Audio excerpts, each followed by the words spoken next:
Where you lay your head will determine whether you are constructing or destructing the pillars. Because here's what you've got to understand about Samson. He killed more in his death than he did in his life. Not only did he die with the world, he took the vision of a lad and walked up another generation to the pillars, who more than likely died that day because he didn't have vision.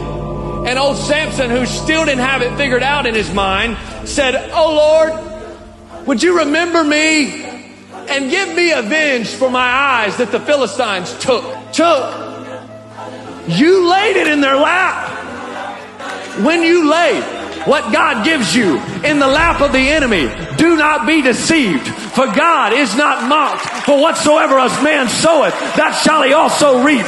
When you put it in the lap of the enemy, do not be surprised when the pillars begin to fall of the world and you come tumbling down with it. I don't believe for one second that it was the will of God for a man who killed thousands and thousands, and God kept giving him grace, giving him mercy to die with the world. Samson, regardless of what we can preach out of that story, died deceived.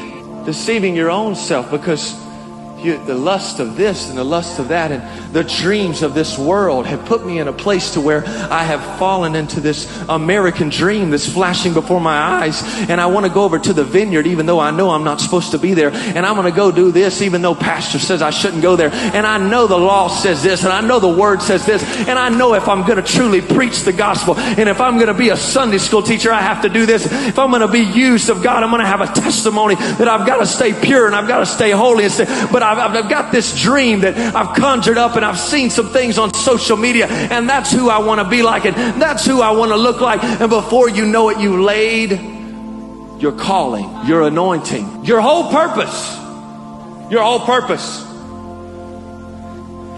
is to be a pillar in the house of God. Anything that doesn't line up with that, let's set it off to the side. Let's push it away.